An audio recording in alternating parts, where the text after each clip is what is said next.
Slot విధానంలో చకచకా రిజిస్ట్రేషన్లు. తొలి రోజు 626 పూర్తి. పైలట్ ప్రాజెక్టు కింద ఎంపిక చేసిన 22 కార్యాలయాల్లో సేవలు. సాధారణంగా గంటన్నర పట్టే చోట అరగంటలోనే ముగిసిన ప్రక్రియ.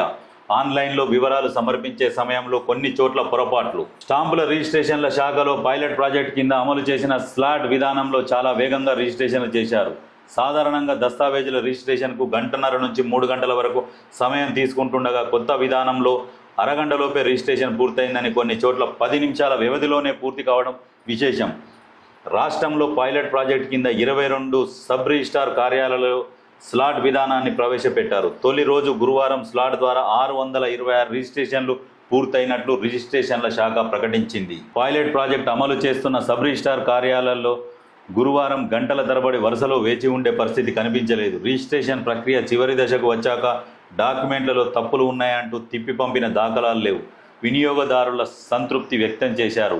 వారు ప్రభుత్వం నిర్దేశించిన వెబ్సైట్లో కావలసిన సమయానికి స్లాట్ నమోదు చేసుకున్నారు. ఈ సమయానికి రిజిస్ట్రేషన్ కార్యాలయాలకు వెళ్లి ప్రక్రియను పూర్తి చేసుకున్నారు.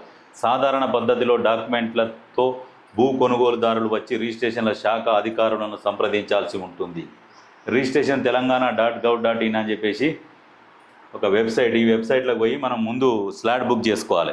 ఇప్పుడు ఎంఆర్ఓ కార్యాలయాలలో కూడా ఎట్లా స్లాట్ బుకింగ్ సిస్టమ్ ఉన్నది, సేమ్ సబ్ రిజిస్టార్ ఆఫీసులలో కూడా స్లాట్ బుకింగ్. 2 చోట్ల ఏఐతో రిజిస్ట్రేషన్ల శాఖలో సరికొత్తగా ఏఐ సాంకేతికతతో సరూనగర్, చంపాపేట సబ్ రిజిస్టార్ కార్యాలయాల్లో లావాదేవీలు ప్రారంభమయ్యాయి. ఈ 2 చోట్ల స్లాట్ నమోదు చేసుకున్న వినియోగదారులకు ఏఐ సాంకేతికతోనే కార్యాలయాల కేటాయింపు జరిగింది. సరూనగర్లో 23 రిజిస్ట్రేషన్లు జరగగా వాటిలో 8 వరకు చంపాపేట సబ్ రిజిస్టార్ కార్యాలయం పరిధిలోనివి. చంపాపేటలో 15 జరగగా 3 సరూనగర్ ప్రాంతానివి ఉన్నాయి. కొత్త విధానంలో వేగంగా ప్రక్రియ పూర్తవుతుందని సరూనగర్ సబ్ రిజిస్టార్ శ్రీలత ఈనాడుకు తెలిపారు. రిజిస్ట్రేషన్ చేసుకున్న యజమానికి పత్రం అందజేస్తున్న కుత్బుల్లాపూర్ సబ్ రిజిస్టార్ అశోక్, చిత్రంలో జిల్లా రిజిస్టార్ సిహెచ్ అశోక్ కుమార్ ఉన్నారు. ఇంకేం కావాలి? 1 by 1 వస్తూనే ఉంటాయి. ప్రజలకు ఇబ్బంది కలగకుండా పరిపాలించినోళ్ళే నాయకులు అవుతారు, ప్రజానాయకులు అవుతారు.